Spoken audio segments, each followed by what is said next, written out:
Okay so आज हम सीखने वाले हैं डिजिटल मार्केटिंग। डिजिटल मार्केटिंग ये पहले थियोरी कंसेप्ट है टोटली कि डिजिटल मार्केटिंग में क्या है, कैसे होता है। सो ज़्यादा टाइम नहीं लेते, हम लोग आगे स्टार्ट करते हैं।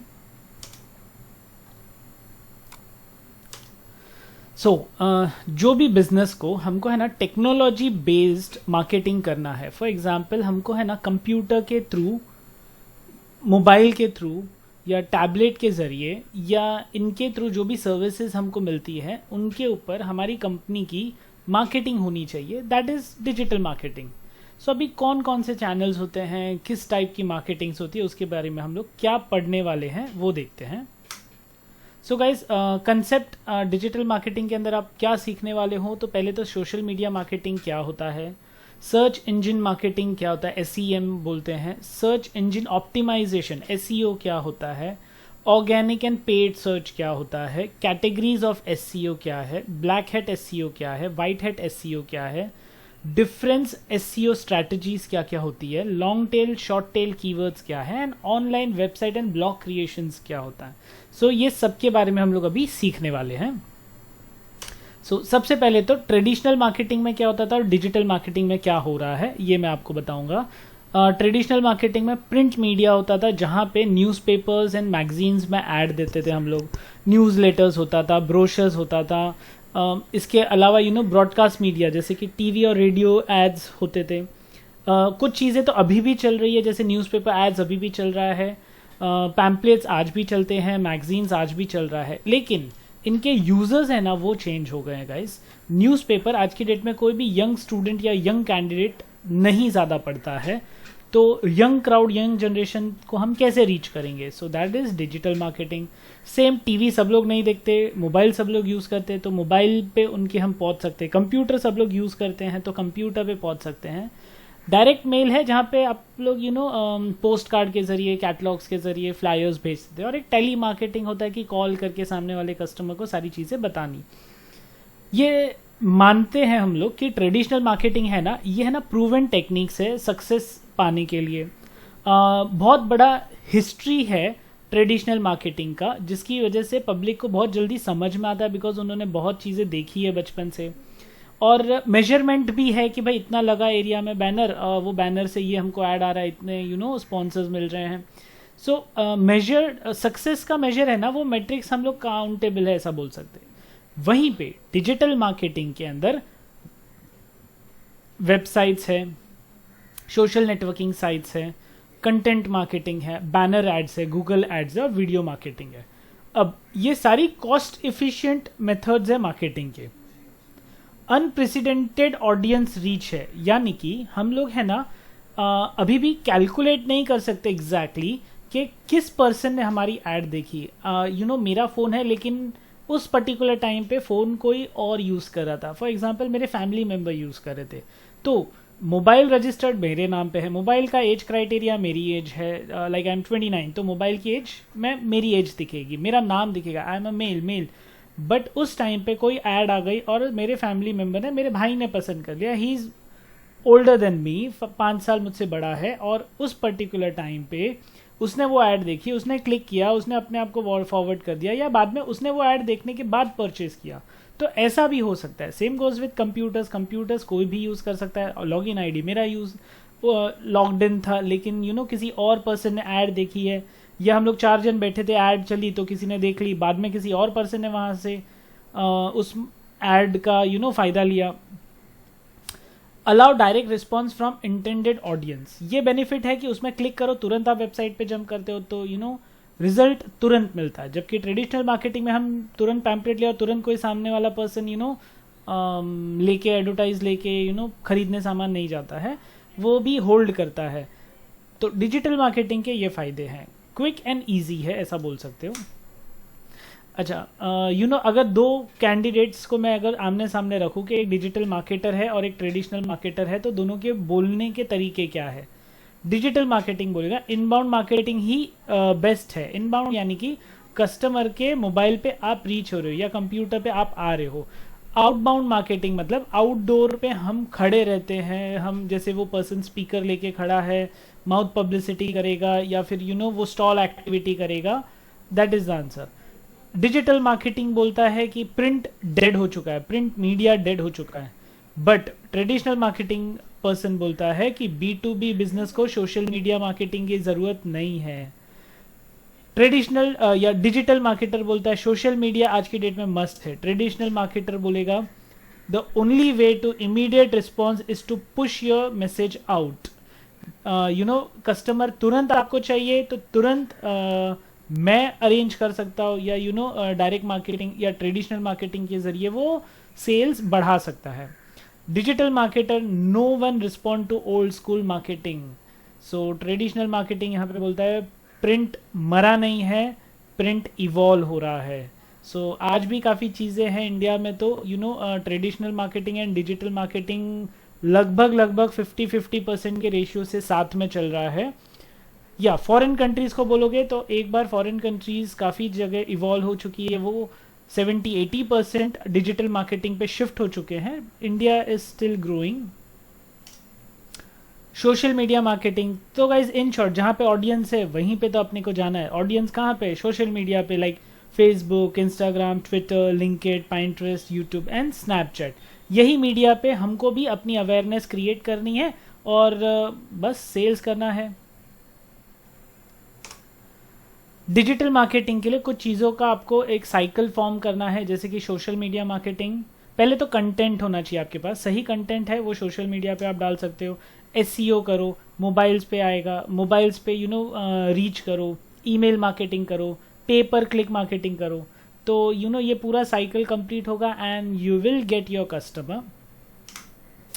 ओके, अब हम लोग सोशल मीडिया मार्केटिंग में क्या क्या चीज़ है। एक तो गाइज हम लोग है ना फेसबुक और इंस्टाग्राम पे मार्केटिंग कर सकते हैं, लिंक्डइन पे कर सकते हैं, ट्विटर है, यूट्यूब है, गूगल प्लस है, पाइंटरेस्ट है एंड ईमेल मार्केटिंग है। इतने सारे सोशल मीडिया, सर कोई भी एक पे कर सकते हैं? नहीं, सब पे करना है, कोई एक पे नहीं, सब पे, क्योंकि हर एक यूजेस अलग करता है, हर एक का ऑडियंस अलग है, हर एक को चाहने वाले लोग अलग है। जैसे फेसबुक और इंस्टाग्राम में, फेसबुक के ऊपर गाइज आप साइन अप फ्री में कर सकते हो, प्रोफाइल पिक्चर कनेक्ट बना सकते हो, फ्रेंड्स के साथ कनेक्ट कर सकते हो, कॉलीग के साथ कनेक्ट कर सकते हो, जिसको नहीं जानते हो उनके साथ आप ऑनलाइन फ्रेंडशिप कर सकते हो, पिक्चर शेयर कर सकते हो, म्यूजिक शेयर कर सकते हो, वीडियो शेयर कर सकते हो, आर्टिकल शेयर कर सकते हो, या खुद के ओपिनियंस भी रख सकते हो। जबकि इंस्टाग्राम एक free online photo sharing application है जिसको फेसबुक ने 2012 में खरीदा था। इंस्टाग्राम आपको फोटो एडिट करने, फोटो अपलोड करना, शॉर्ट वीडियोस अपलोड करने ही देता है। ये दोनों के कुछ मीडियम्स आप देख सकते हो, यहाँ पे टेक्सचुअल एंड फोटो दोनों है। इंस्टाग्राम के अंदर सिर्फ फोटोज पे ज्यादा काम होता है। लिंक्डइन एक professional social and career networking site है। आप बोलोगे sir social media and career networking? Yes, इसके ऊपर ज्यादातर बिजनेस प्रोफाइल्स आपको मिलेगी एंड लिंक्डइन मैं ऐसा बोलूं जॉब सर्चिंग के लिए one of the best social media है आज की डेट में। लिंक्डइन के ऊपर क्या काम है? लिंक्डइन के ऊपर गाइस आप बिजनेस प्लेटफॉर्म क्रिएट कर सकते हो, आप नए नए लोगों से मिल सकते हो, आप मार्केटिंग कर सकते हो अपनी कंपनी की, आप नए नए चैनल से कनेक्ट कर सकते हो, ये बेनिफिट है। प्लस आप में इमेज पोस्टिंग और कनेक्शन लिंक शेयरिंग ऑप्शन तो अवेलेबल ही है, लिंक पे क्लिक करो सीधा आपकी वेबसाइट पे जंप कर देगा। सो इतना यूजफुल ऑप्शन है LinkedIn. Next is Twitter. Guys Twitter कौन नहीं जानता, मतलब जितने भी बड़े सेलिब्रिटीज है आजकल सब ट्वीट करते हैं कनेक्ट रहने के लिए। सो अगेन ब्रांड अवेयरनेस अगर आपको क्रिएट करना है, छोटा सा कमेंट करना है, तो उसके लिए बेस्ट ऑप्शन है ट्विटर आज की डेट में। तो ट्विटर को अगर सही तरीके से यूज़ किया जाए तो ये बिजनेस के लिए बहुत अच्छा है। Even news companies, news agencies ये भी ध्यान रखते हैं कि किसी सेलिब्रिटी ने क्या ट्वीट किया है, कितने लोग आपको फॉलो करते हैं, एंड नए नए बिजनेसेस को आप कनेक्ट कर सकते हो। अगेन इसके अंदर मैं बोलूँगा ट्विटर यूज़ करने वाले जो चैनल्स है या जो यूज़र्स है वो टोटली अलग है। जो क्राउड इंस्टाग्राम फेसबुक यूज़ करता है वो लिंक्डइन पे नहीं है। Most of the youth crowd is not on LinkedIn, लेकिन business community is on LinkedIn and business people and business persons are available on Twitter. तो कोई भी एक चैनल मत पकड़ के रखो, सबके ऊपर आपकी प्रेजेंस होनी चाहिए। यूट्यूब गाइज वर्ल्ड का second most search platform is YouTube. पहला गूगल है, दूसरा यूट्यूब है। यूट्यूब भी गूगल का ही पार्ट है आज की डेट में, and second most search engine है। कोई भी चीज़ अगर लोग सर्च करते हैं ना तो पहले सर्च करते हैं गूगल पे, दूसरा वो सर्च करते हैं यूट्यूब पे। तो यूट्यूब के ऊपर तो देखना है। अब यूट्यूब कंप्यूटर पे भी अच्छा चलता है, लैपटॉप पे भी अच्छा चलता है, टैबलेट पे भी अच्छा चलता है और मोबाइल पे भी अच्छा चलता है। बस जब सब लोग यहाँ पे है तो करते हैं यूट्यूब मार्केटिंग। यूट्यूब मार्केटिंग के अंदर आप वीडियोस मार्केटिंग कर सकते हो जिसमें अच्छा कंटेंट हो तो लोग देखेंगे। अब लोग देखेंगे, जो दिखता है वही तो बिकता है। तो एक तो आपके पास ऑडियंस आ गई, अब जिसकी जनता उसकी लोग सुनते। तो अगर ऑडियंस आपके पास है तो आपका ऑटोमेटिकली बहुत सारी चीज़ें बढ़ जाती है। जैसे कि आप क्या सेल कर रहे हो वो पब्लिक देखेगी तो परचेज कर सकती है। ज़्यादा पब्लिक होने की वजह से आपके पास बहुत सारी एडवर्टाइज आ सकती है, ज़्यादा एडवर्टाइज आएगी तो आप ज़्यादा पैसे कमा सकते हो। सो इतना बड़ा यूट्यूब मार्केटिंग अवेलेबल है। यूट्यूब का अकेले का एसईओ अलग से चलता है गाइज, लाइक इतना ज़्यादा फेमस है यूट्यूब। नेक्स्ट, यूट्यूब के ऊपर आप चैनल क्रिएट कर सकते हो। चैनल के थ्रू ओनर की इन्फॉर्मेशन मेंटेन कर सकते हो, ओनर के वीडियोस है। इट्स नॉट जस्ट ओनर, यहाँ पे आप फर्म भी क्रिएट कर सकते हो। जैसे टी सीरीज की कंपनी है, उनका खुद का फर्म है एंड उन्होंने सारे वीडियोस है ना पे रखे हुए। आपको यूट्यूब के ऊपर मूवीज़ दिखेगी, बस एक ही सेक्शन है, आपको पर मूवी का 100 रुपीज़ 70 रुपीज़ पे करना पड़ता है। तो कम ऑन, मतलब कंपनी वहाँ से भी पैसा कमा रही है। जैसे टी सीरीज़ कंपनी है या गोल्ड माइन साउथ की एक बहुत बड़ी कंपनी है। सो इन लोग भी पैसा कमा रहे, ना जस्ट कंपनी में पैसा इन्वेस्ट करके, बट साथ में अलग से एक साइड में अलग से पैसा कमाने का चैनल खोल के रखा हुआ है। Again new point, Google plus. Guys Google plus भी एक सोशल नेटवर्किंग प्लेटफॉर्म है जहाँ पे आप मैं ऐसा बोलूँ बिजनेस वाइज है ना ज़्यादा इंटरेक्टिव अच्छा ऑप्शन है। ये ऑफलाइन और ऑनलाइन दोनों चलता है, बेनिफिशियल है। फेसबुक और ट्विटर जैसे ही इसमें भी फीचर्स है। फेसबुक जैसे वीडियो शेयर करना, ट्वीट करना, मैसेज करना, लिंक शेयर करना, वीडियो शेयर करना, ये सारी चीज़ें गूगल प्लस पे भी अवेलेबल है। बट गूगल प्लस को यूज़ करने वाला क्राउड टोटली अलग है। ये इंडिया में गूगल प्लस इतना नहीं है, लेकिन यूएसए तो पूरा का पूरा गूगल प्लस से छाया हुआ है। Okay, Google Plus, Google own social networking, enable brand to build relationship with prospective customer, and guys Google पे अगर आप हो तो ऑटोमेटिकली गूगल सर्च इंजन पे भी आप दिखोगे। क्योंकि अगर आपका कंपनी का प्रेजेंस सारे मीडिया पे, सारे सोशल मीडिया पे एक साथ है, तो जब कोई सर्च करेगा आपके प्रोडक्ट से रिलेटेड इन्फॉर्मेशन या आपकी कंपनी के लिए, तो उसको हर जगह आप दिखोगे, और हर जगह आप दिख रहे हो तो आप बिक रहे हो। Pinterest is more knowingly for videos and images। जो भी नया नया आप कुछ इमेज ड्रॉ करते हो या कुछ इमेज आप बना रहे हो या कुछ इमेज आपने खींचा है, वो पिक्चर को आप Pinterest पे डाल दो, पिंग कर दिया। मतलब मैं ऐसा भी बोल सकता हूँ, browsing point of view Pinterest बहुत अच्छा है। कुछ लोगों को होता है टेक्सचुअल नहीं चाहिए सर, इमेजेस देखते जाना है। सर जी हम इमेजेस से कंटेंट सर्च करते हैं। मैं कोई एक इमेज में देखता हूँ, फिर मैं उसी से रिलेटेड इमेजेस सर्च करता हूँ, तो Pinterest बहुत अच्छा है उसके लिए। अब सोशल नेटवर्किंग साइट में आपके लिए क्या बेनिफिट है यहाँ पे, कि जब भी आप Pinterest में अपने कपड़ों से रिलेटेड कुछ गैलरी डाल सकते हो। लोगों को एक कपड़ा पसंद आया, दो कपड़ा पसंद आया, अब एक जगह ऐसा हो जाएगा कि उसको वेबसाइट पे क्लिक करना है और वो सीधा जंप करके आपको अपनी वेबसाइट पे लेके आएगा कस्टमर को, एंड वहाँ से आप परचेस करके जा सकते हो। सो ये भी एक बेनिफिशियल पॉइंट है। और Pinterest के ऊपर जो डेटा आप डालते हो वो गूगल पे भी मिलता है, गूगल के सर्च के थ्रू भी वो विजिबल होता है। तो अगेन गाइज गूगल के इमेजेस में दिखना है तो Pinterest में दिखना है। ईमेल मार्केटिंग गाइज मोस्टली 100% हर किसी को अपनी बैंक से ईमेल आता ही है, और अगर आपने डीमेट अकाउंट या करंट अकाउंट खोला है तब तो आपको बहुत सारे मेल्स आएंगे बैंक से। क्योंकि लिए बैंक को तो प्रोसेस चाहिए ना कि आपसे वो जुड़े रहे, नए नए बिजनेसेस आप करें बैंक के थ्रू, तो they are always active in email marketing. आपको एवरी सेकेंड थर्ड डे एक मेल बैंक से आ ही जाएगा, ताकि कभी भी बैंक की ज़रूरत पड़े तो आप दिखने चाहिए। और आज की डेट में बिना बैंक के कोई दिन का काम पूरा नहीं होता है, भले वो चाहे यूपीआई पेमेंट करना हो, ऑनलाइन पेमेंट करना हो, ऑनलाइन परचेज करना हो, तो everywhere bank is there. So that is the reason email marketing banking sites बहुत ज़्यादा यूज़ करते हैं। एंड साथ में अमेज़ॉन, फ्लिपकार्ट अगर हम भी करना स्टार्ट करें तो जब भी हमारे प्रोडक्ट या सर्विसेज की सामने वाले कस्टमर को ज़रूरत पड़ेगी तो वी विल ऑलवेज देयर। और एक है कि एक बार आप दिखे तो फिर आप बिके। नेक्स्ट गाइज, यहाँ पे सर्च इंजन मार्केटिंग है। Search engine marketing is all about, हर कोई चाहता है कि कस्टमर की नज़र हमारे ऊपर रहे, तो बस आपको सर्च इंजन मार्केटिंग करना है कि जब भी कोई सर्च करे और वो सर्च का प्रोडक्ट अगर हमारे प्रोडक्ट से मैच करे तो तुरंत साइड में गूगल हमारी ऐड प्लेस कर दे, और सामने वाला पर्सन अगर हमारी ऐड पे क्लिक करे तो मैं तुरंत उसको पैसा दे दूँ गूगल को, बदले में कस्टमर ले लूँ गूगल से। सो इस तरह की मार्केटिंग को सर्च इंजन मार्केटिंग बोलते हैं। जब भी आप कोई चैनल पे, फॉर एग्जांपल गाइज मैं यहाँ पे लाइव आपको बताना चाहूँगा, ये देखिए, ये हम लोग एक आ गए गूगल क्रोम पे और यहाँ पे न्यू कंप्यूटर अंडर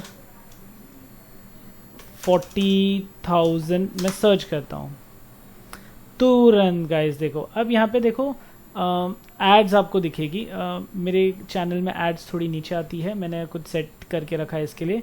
ये एडी लिखा है ना, एडी, दैट इज ये ऐड दी है गूगल वाले को। डेल ने ऐड दी थी तो डेल थोड़ा ऊपर आया है पहले, तो डेल ने समझो पर क्लिक का 10 रुपीज़ 20 रुपीज़ दिया रहेगा, तो उससे थोड़ा कम बिड किया अमेजोन ने, तो वो सेकेंड पे आया है, बस दैट्स इट। और ये सारे उसने एड्स के थ्रू आए। अभी डेल ऐड दे रहा है, रिलायंस ऐड दे रहा है, फ्लिपकार्ट ऐड दे रहा है, क्रोम ऐड दे रहा है, क्रोमा वाले ऐड दे रहे हैं, तो ये सब लोग ऐड दे रहे हैं। और तो ये सब एड्स है, ADS लिखा मतलब ये सब ने एड्स दिए, सब ने पैसा दिया और सबका ऐड उसने दिखाया गूगल ने।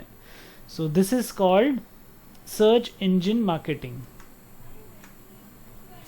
तो गाइज हमेशा ध्यान रखो, सर्च इंजन मार्केटिंग बहुत यूजफुल है। गूगल एनालिटिक्स, गूगल एडसेंस, इनकी मदद से आप सर्च इंजन मार्केटिंग बहुत अच्छे से कर सकते हो।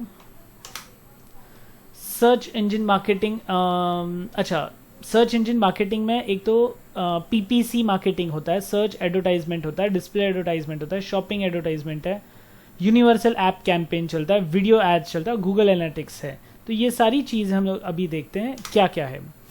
सर्च इंजन मार्केटिंग जैसे मैंने पहले ही बताया कि search engine result page, that is SERPS यहाँ पे अवेलेबल है। ये एड्स के ऊपर आप क्लिक करोगे तो आपको कंपनी को, गूगल को पे करना पड़ता है, एंड क्लिक करते हो वैसे वो अपने वेबसाइट पे या उसके परचेज वाले पेज पे वो आपको जंप करके लेके जाएगा। अब PPC क्या होता है, पे पर क्लिक, मतलब क्या, इंटरनेट के अंदर आप सब जगह दो तरीके से दिखा सकते हो कि मेरे को 10 लाख लोगों को एक साथ है ना मेरा नाम दिखना चाहिए, तो हो जाएगा, पॉसिबल है, नो प्रॉब्लम। बट है ना उसमें क्या होता है, दिखा तो सही लेकिन उसने ध्यान दिया कि नहीं, नोटिस किया कि नहीं, मुझे ये भी चाहिए। तो 10 लाख लोगों को अगर हमको एक साथ कोई चीज़ दिखानी है तो वो बहुत सस्ते में हो जाती है। मतलब गूगल है ना उस चीज़ को हमको, फॉर एग्जाम्पल जस्ट एक मैं एग्जाम्पल दे रहा हूँ, इट्स नॉट द एक्चुअल चीज़, कि 10 लाख को आपको अगर 1 लाख को दिखाना है तो 1000 रुपीज़ इसका कॉस्ट है, 10 लाख को दिखाना 10,000 रुपये में हो जाएगा। इतना ईजी है।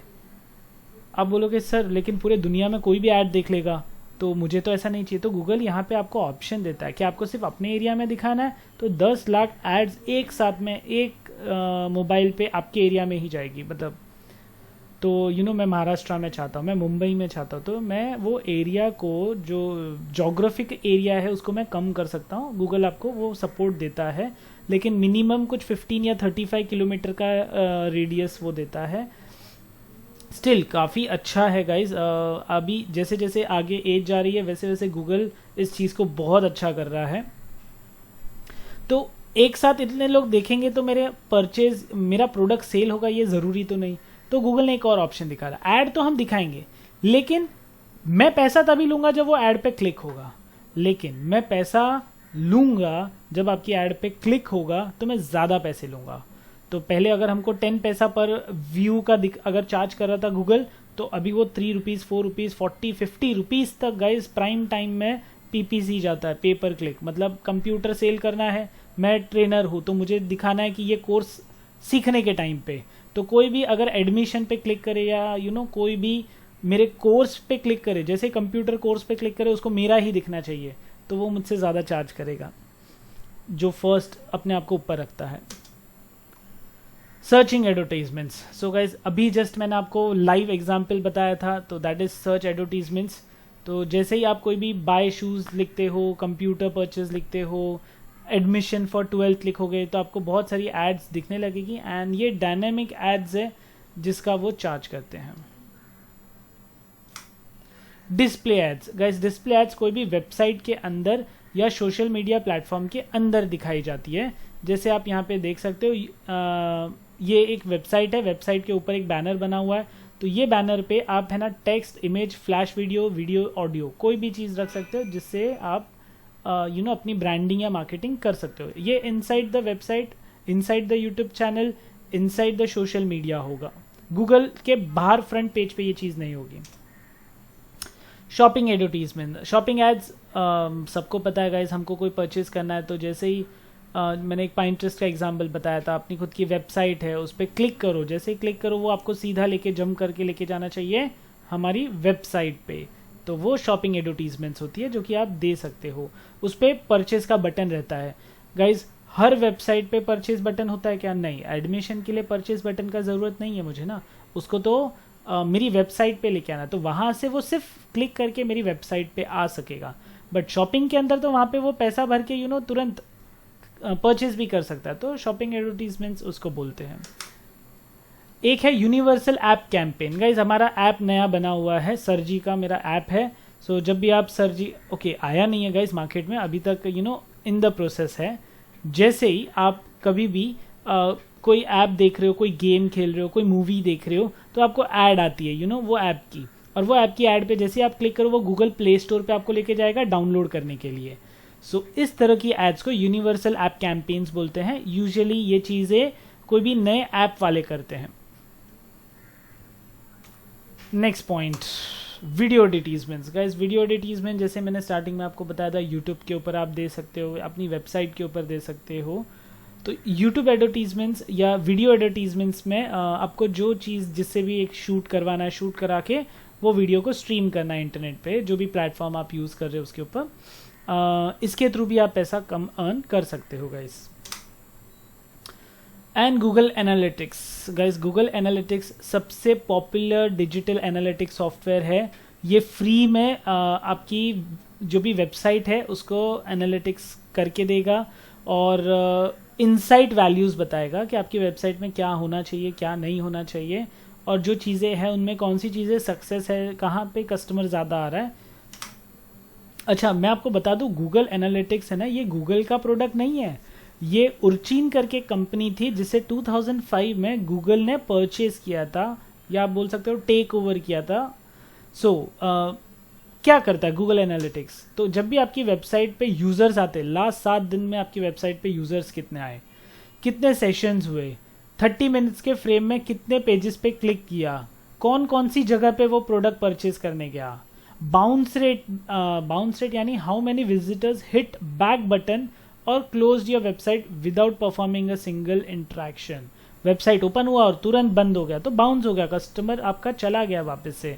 Session duration, how much average time a visitor spends on your website. Website open रख के काफ़ी देर तक वो पढ़ रहा है, कुछ कर रहा है, यूजुअली ये 5 सेकेंड से कम अगर कोई कस्टमर या कोई यूज़र आपकी वेबसाइट पे चला जाता है तो वो काउंट भी नहीं करेगा, ऐसा भी होता है, तो वो नेगेटिव बाउंस रेट भी काउंट करता है उसमें।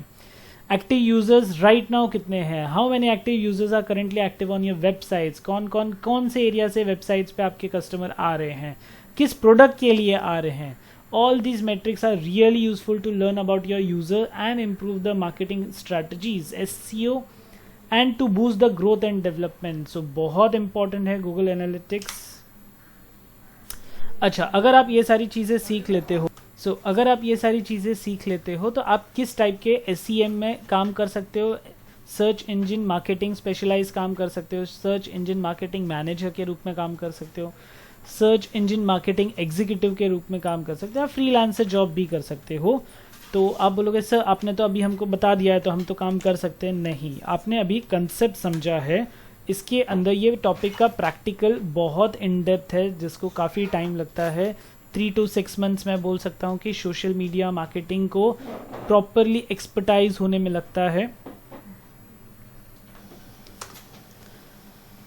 Search engine optimisation is all about कि आपके सर्च इंजन में जब भी आपकी वेबसाइट आ रही है तो आपकी वेबसाइट ऊपर कैसे लाई जाए। अभी तक तो पैसा देके आप ऊपर ला रहे हो, बट बिना पैसा देके कंपनी की विजिबिलिटी ऊपर कैसे आएगी। जब भी कोई भी हमारे प्रोडक्ट रिलेटेड सर्च करे तो हमको टॉप 10 में दिखना चाहिए। उसके लिए आपको सर्च इंजन ऑप्टिमाइजेशन करना पड़ेगा। ट्रैफिक को अपनी वेबसाइट पे कैसे लेके आए, या हमारी वेबसाइट गूगल के रैंक में सबसे आगे कैसे बढ़े, ये चीज़ है। For example search engine optimisation में ऑन पेज ऑप्टिमाइजेशन होता है, ऑफ पेज ऑप्टिमाइजेशन है, गूगल वेबमास्टर टूल है। ऑन पेज ऑप्टिमाइजेशन का सिंपल मतलब होता है कि जब भी आप बहुत सिंपल तरीके से बताओ तो ऑन पेज एसईओ के अंदर हमको अपनी वेबसाइट के ऊपर काम करना है। वेबसाइट के अंदर लिंक सही देने चाहिए, वेबसाइट के अंदर टैग सही लगाना है, वेबसाइट के HTML सोर्स कोड को प्रॉपरली लिखना है, और उसके अंदर का कंटेंट एकदम सही और अच्छा होना चाहिए। That is on page optimisation, मतलब हमने हमारी वेबसाइट के ऊपर काम किया है। वहीं पे off page optimisation is totally different. Off page जैसे इसका नाम है, हमको पेज को कहीं बाहर से लेके आना है। जैसे आप है ना कोई वीडियो शेयर करो, वीडियो के अंदर वो लिंक दे दो नीचे की आपको वीडियो अच्छा लगा तो आप इसको और ज़्यादा डिटेल में पढ़ सकते हो, समझ सकते हो, तो क्लिक करो तो वो अपनी वेबसाइट पे लेके आएगा अपने को। फोटो दिखा, फोटो के नीचे क्लिक किया तो फोटो अपने को वेबसाइट पे लेके आएगा। Social media like Facebook, Instagram, Twitter, यहाँ पे कहीं पे भी आप क्लिक करो हमारी वेबसाइट खुलनी चाहिए। इसको बोलते हैं of page optimisation.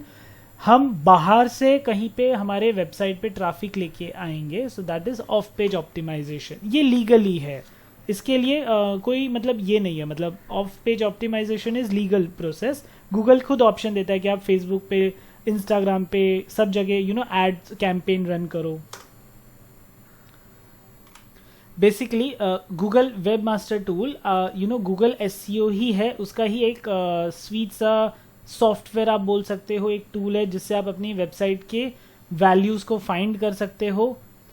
And it's a paid version है, पेड टूल है जिसके अंदर आप बहुत सारी चीज़ें कर सकते हो। No doubt basic things are free, but और कोई पेड सॉफ्टवेयर के थ्रू आप वेबमास्टर के डेटा को रीड करा के भी काम कर सकते हो। Okay guys, now there is main thing, white hat SEO and black hat SEO. तो व्हाइट हैट एसईओ के बारे में मैं आपको बता दूं, इसको जेन्युइन हम लोग काम बोलते हैं ना, जो जेन्युइन काम करना है, सही काम करना है, अच्छे से काम करना है, ऑन पेज एसईओ करना है, ऑफ पेज एसईओ करना है, लीगली आगे बढ़ना है, that is all about white hat SEO legally. अब लीगली कैसे आगे बढ़ सकते हैं, तो हम लोग HTML हेडर, बॉडी का कंटेंट अच्छा करेंगे, लिंक अच्छे रखेंगे, लिंक गलत जगह कहीं लेके नहीं जा रहा है कस्टमर को, लिंक सही जगह पे जा रहा है, इंडेक्सिंग प्रॉपरली किया है, गूगल बॉट्स ये सब चीज़ों को चेक करेगा, वो परमिशन देगा, और एक दूसरे भी कुछ फैक्टर्स है जिसकी वजह से व्हाइट हैट एसईओ बहुत अच्छे से सक्सेसफुली कर सकते हो। It's a slow process but अच्छा प्रोसेस। मैंने कुछ व्हाइट हैट टेक्निक्स यहाँ पे साइड में लिखी है, जैसे कि फ्रेश और रिलेवेंट कंटेंट आपका होना चाहिए, लिंकिंग टू और getting links from relevant industry sources, सही जगह से आपका पेज वेबसाइट ओपन होना चाहिए, और आपकी वेबसाइट के थ्रू जो पेजेस ओपन होंगे वो सही हो, प्रॉपर हो, रेलेवेंट हो। ऐसा नहीं कि मैं एजुकेशनल साइट पे जाऊँ और वहाँ पे क्लिक करूँ तो पिक्चर की वेबसाइट ओपन हो जाए, भाई ये तो गलत हो गया। एजुकेशन साइट है तो उसके अंदर का कंटेंट भी एजुकेशनल ही होना चाहिए। Optimise image labels, relevant page title, page के टाइटल सही हो, जो टॉपिक है वही, नहीं तो ऐसा हो जाता है ऊपर हमने लिखा www.seoeducation.com, अंदर हम लिखते हैं www.commerceadmission, तो अंदर एडमिशन का लिखे हो, ऊपर SEO का लिखे हो, तो मैच नहीं कर रहा है। प्रॉपर क्या है, आपका बिजनेस क्या है, उस हिसाब से काम करना है। इसी को व्हाइट हैट SEO बोलते हैं। अब इसके अंदर हेडर, सबसे पहले तो आपका HTML हेडर, HTML का टाइटल टैग और मेटा टैग, ये एकदम सही तरीके से आपको लगाने हैं। मतलब जो वेबसाइट का कंटेंट है वही हेडर होना चाहिए, वही टाइटल में आना चाहिए। ऐसा नहीं कि जैसे मैंने बताया था कि मूवी की वेबसाइट है और आपने एजुकेशनल टाइटल दे दिया, सॉरी इसको रिवर्स बोलना चाहिए था कि एजुकेशन का टाइटल है और अंदर मूवीज़ की डिटेल्स आपने डाल दी, तो ये तो गलत हो गया भाई स्टार्टिंग में, चलो एक बार चल जाएगा, फिर गूगल का क्रॉलर जब चेक करेगा ना कि भाई यहाँ पे अंदर कंटेंट कुछ और है, टाइटल कुछ और है, मैच ही नहीं कर रहा है, तो वापस से वो नेगेटिव दे देगा आपको रैंकिंग। बॉडी कंटेंट, हेडिंग सही होनी चाहिए सबकी, प्राइमरी कीवर्ड्स प्रॉपर आपको देने हैं, कंटेंट रिलेवेंट कीवर्ड्स देने हैं। हम लोग कंटेंट में हैशटैग लगाते ट्रेंडिंग 2021, बट ट्रेंडिंग क्या, ड्रेस है, ट्रेंडिंग में क्या हो रहा है, तो ट्रेंडिंग जैन आपने लिख दिया, ट्रेंडिंग दिवाली 21 लिख दिया, दिवाली खत्म, ट्रेंडिंग खत्म, वो आपको रैंकिंग से नीचे गिरा देगा। सो रेलेवेंट होना चाहिए जब भी आप टाइटल्स टैग्स देते हो। तो image tag, guys proper image open होनी चाहिए इमेज टैग यूज कर रहे हो तो। एक तो इमेज प्रॉपर भी हो, इमेज का ऑल्टरनेट टैग भी सही हो, कि समझो अगर इमेज कभी ओपन नहीं हुई तो ये जगह पे क्या इमेज था, तो वो ऑल्टरनेट टैग होता है, एट्रीब्यूट्स होते हैं इमेज के, वो ऑल टेक्स्ट आपको देना बहुत ज़रूरी है। नहीं तो इमेज जब भी गूगल का क्रॉलर जब इस चीज़ को चेक करता है तो वो रैंकिंग में वेबसाइट को नीचे कर देगा, बट आपने सब प्रॉपरली सारे टेक्स्ट को यूज़ किया है तो वो ऑटोमेटिकली रैंकिंग आपकी बढ़ाएगा कि क्रॉलर को समझ में आ रहा है। हम लोग जिस तरीके से वेबसाइट को देखते हैं क्रॉलर को वैसा नहीं दिखता, क्रॉलर को ये doc type, HTML, image tag, meta tag, title tag, ये सब दिखते हैं। कीवर्ड कंसिस्टेंसी गाइस बहुत ज़रूरी है जब भी आप वेबसाइट के अंदर कीवर्ड्स के ऊपर काम करते हो। तो फॉर एग्जांपल अभी यहाँ पे इंडिविजुअली ट्रेडिंग कीवर्ड लिखा है, फ्यूचर कीवर्ड लिखा है, रूम लिखा है, ट्रेड लिखा है, फिर अलर्ट, ट्रेड्स, लाइव, डे, तो ये सारे कीवर्ड्स आपको पता चल रहे हैं कि वेबसाइट, नॉट वेबसाइट बोलूँगा बट शेयर मार्केट से रिलेटेड है, ट्रेंडिंग चल रहा है। तो कुछ रिपीट भी हुआ है, जैसे एक जगह ट्रेडिंग भी लिखा है, एक जगह ट्रेड भी लिखा है, एक जगह ट्रेड्स भी लिखा है, तो मैच नहीं कर रहा है कुछ चीज़, तो आपको इस चीज़ का ध्यान रखना है, वो रिपीटिव नहीं होना चाहिए कीवर्ड्स, सही टॉपिक से रिलेटेड कीवर्ड्स होना चाहिए, दैट इज कीवर्ड कंसिस्टेंसी। अभी इसमें कीवर्ड कंसिस्टेंसी में बोले ना तो एक तो लॉन्ग टेल कीवर्ड होता है, एक शॉर्ट टेल कीवर्ड होता है। आप बोलोगे सर अभी ये क्या होता है, देखो गूगल भी बोलता है, गूगल है ना टाइटल, यूट्यूब है ना आपको 100 कीवर्ड टाइप करने का, टाइटल टाइप करने का टेक्स्ट देता है, 100 कैरेक्टर्स, स्पेस को भी काउंट करता है नो डाउट, तो पूरा 100 वर्ड यूज करके नाम लिखना चाहिए कि नहीं, 50 to 60 तक के बीच में लाके खत्म करना चाहिए, तो एकदम लॉन्ग भी नहीं हुआ, शॉर्ट भी नहीं हुआ, और हमको जो समझाना है टाइटल में वो भी उसमें आ जाना चाहिए। बट आपकी शूज़ की दुकान है और आपने सिर्फ इतना लिख दिया शूज़, बाय शूज़, तो कौन से शूज़ है, लेडीज शूज़ है, जेंट्स शूज़ है, नए शूज़ है, ऑफिस वेयर है, कैजुअल वेयर है, कैसे है, तो इसके लिए आप लॉन्ग टेल कीवर्ड यूज़ कर सकते हो कि जैसे कि न्यू ब्राउन शूज़, सो हाँ क्या मुझे समझ में आ रहा है, नए ब्राउन शूज़ यहाँ पे मिलते हैं, स्टिल बहुत छोटा है ये कीवर्ड, शॉर्ट टेल में ही मैं इसको रखूँगा, बट 4 to 5 वर्ड्स में ये आ गया है। सो ऐसे कुछ लोग बहुत बड़े बड़े कीवर्ड्स रखते हैं, ज़्यादा बड़े कीवर्ड्स रखने से नो डाउट स्टार्टिंग में तो आपकी वेबसाइट है या आपका पेज है वो ऊपर आ जाएगा, बट जैसे ही गूगल को पता चलेगा, क्रॉलर देखेगा, चेक करेगा कि इसके अंदर का मटेरियल कुछ और हो रहा है और इसके अंदर का टेक्स्ट कुछ और हो रहा है, बस खत्म, फिनिश, आपकी वेबसाइट को नेगेटिव मार्किंग देके नीचे डाल देगा, क्योंकि कीवर्ड्स कुछ और यूज़ किए गए थे और अंदर मटेरियल कंटेंट कुछ और है इसके लिए। Next is link guys, number of back links कितने हैं ये भी व्हाइट हैट एसईओ में काम करता है। ऐसा आज की डेट में बोला जाता है कि 3 क्लिक में काम होना चाहिए, 1 क्लिक में वेबसाइट ओपन हुआ, दूसरे क्लिक में वेबसाइट के अंदर गए, तीसरे क्लिक में वेबसाइट में जो भी हमारा काम है वो हो जाना चाहिए, 3 क्लिक में वेबसाइट में काम होना चाहिए। आज की डेट में ऐसा वेबसाइट डिज़ाइन करते हैं। सो काफ़ी लोग हैं, अभी भी पुराने जो जावास्क्रिप्ट बेस्ड वेबसाइट है वो 5 क्लिक 6 क्लिक तक है, मतलब पेज के अंदर पेज खुलते ही जाता है। गाइज ये ध्यान रखो, जितना बैकलिंक ज़्यादा रहेगा उतना आपका नेगेटिव मार्क बढ़ेगा, तो उसकी वजह से गूगल ड्रॉबैक देता है कि website is old version, website latest नहीं है, वेबसाइट अपडेटेड नहीं है, वेबसाइट बहुत ज़्यादा अंदर जा रहा है। और गाइज अंदर ज़्यादा जाता है ना, उसकी वजह से उसको सर्वर को रिस्पॉन्स देना पड़ता है। जैसे ही हम क्लिक करते पहले वो वहाँ से सर्वर के पास जाता है, सर्वर से फिर हमको रिस्पॉन्स मिलता है, फिर हम क्लिक करते वापस सर्वर में जाता है, तो ये जो नंबर ऑफ रिस्पॉन्सेज सर्वर के कनेक्शन में बढ़ रहे हैं ना, वो अगर ब्रेक होता है तो टाइम ज़्यादा यूज़ होगा, टाइम ज़्यादा यूज़ होगा तो आपका रैंकिंग कम हो जाएगा। ऐसे कैसे, ये भी चैप्टर है। दूसरा ब्रोकन लिंक्स। ब्रोकन लिंक्स मतलब लिंक पे क्लिक किया लेकिन उससे कुछ नहीं आया, 404 एरर पेज आ गया, मतलब सामने कोई पेज एग्जिस्ट ही नहीं करता। इन शॉर्ट क्या होगा यहाँ पे, अगेन 404, अगर किसी वेबसाइट में कुछ ज़्यादा आने लगे, ज़्यादा विजिटर्स को ये मैसेज जाने लगता है ना, गूगल तुरंत उसको नीचे करते जाता है, रैंकिंग में हटा ही देता है एक पर्टिकुलर टाइम के बाद। फ्रेंडली यूआरएल होना चाहिए गाइस हमेशा। पहला प्रोटोकॉल होना चाहिए, दूसरा सब डोमेन होना चाहिए, तीसरा डोमेन होना चाहिए, चौथा टॉप लेवल डोमेन होना चाहिए, पांचवा सब फोल्डर होना चाहिए, छठा स्लंग होना चाहिए। That's it. इससे बड़ा आपका फ्रेंड यूआरएल नहीं होना चाहिए। तो इसी सिस्टम के अंदर आपका काम होना चाहिए, ये हमेशा ध्यान रखो। और फ्रेंडली होना चाहिए। हम लोग यहाँ पे ब्लॉग स्पॉट लिख रहे और अंदर कंटेंट कुछ और ओपन हो रहा है, न्यूडिटी कंटेंट आ जाता है, या कुछ गेमिंग कंटेंट आ जाता है, या कुछ टॉरेंट कंटेंट आ जाता है, या बिट करेंसी कंटेंट आ जाएगा, तो गलत है, ये आपके वेबसाइट से रिलेटेड नहीं है। ध्यान रखिए, यहाँ पे गूगल आपको अगेन रैंकिंग नीचे कर लेगा। इंडेक्सिंग। इंडेक्सिंग का मतलब जैसे अगर हम लोग इंडेक्स की बात करते तो क्या होता है इंडेक्स? सर हमारी वेबसाइट बुक के अंदर तो इंडेक्स का मतलब होता है कि कौन कौन से चैप्टर है, कौन कौन से पेज नंबर पे कौन सा चैप्टर है। यस, यहाँ पे भी वही है। हमारी वेबसाइट में कौन कौन से पेजेस है, कौन कौन से पेजेस कहाँ पे कनेक्ट हो रहे हैं, इसको बोलते हैं इंडेक्सिंग। अगर वो बहुत ईजी और सिंपल आपने रखा है तो काम खत्म, वेब मास्टर आपको आगे लेके जाएगा रैंकिंग में, नहीं तो पीछे फेंक देगा। अब आता है गूगल बॉट। गूगल बॉट बड़ा ही शातिर है।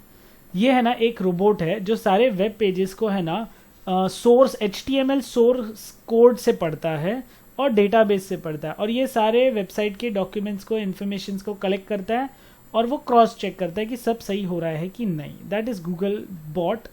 तो इसमें हमारा कुछ काम नहीं है, ये इसके पीछे ही एक एल्गोरिदम है जो पूरी वेबसाइट को छान लेता है। कहीं कोई वेबसाइट में वायरस तो नहीं है तो आपको पॉपअप भी देगा कि ये वायरस हो सकता है। और एक है robot.txt करके एक फाइल होती है, ये भी सेम गूगल बॉट ही है, जो कि मैं ऐसे बोलूँगा कि आपकी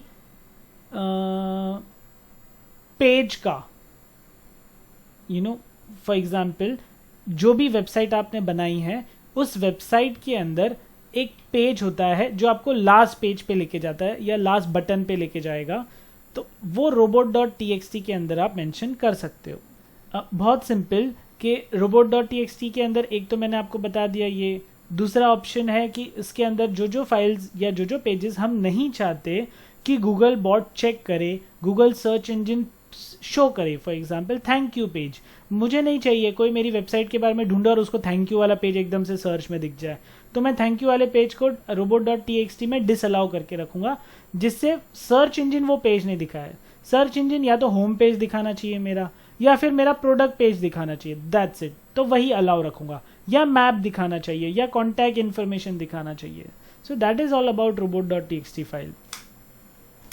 डिवाइस रेंडरिंग। गाइज आज की डेट में अगर आपकी वेबसाइट या आपकी वेबसाइट मोबाइल पे, कंप्यूटर पे, टैबलेट पे और टीवी पे एक साथ अच्छे से नहीं दिख रही है तो आपका प्रॉब्लम स्टार्ट।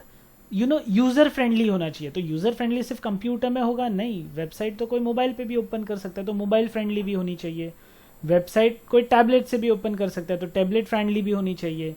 तो इस चीज़ का बहुत ज़्यादा ध्यान रखना है क्योंकि ट्रैफिक तो कहीं से भी आ सकता है। Flash content. गाइस गूगल को और वेब क्रॉलर को है ना फ्लैश कंटेंट समझ में नहीं आता है, तो अगर आपने फ्लैश की कुछ भी फाइल्स रखी है, नो डाउट यूज़र एक्सपीरियंस अच्छा होगा बट गूगल एक्सपीरियंस अच्छा नहीं है, तो सर्च इंजन को वो इंडेक्सिंग समझ में नहीं आती, जिससे कि वो आपको उसके ऊपर मार्क्स ही नहीं देगा।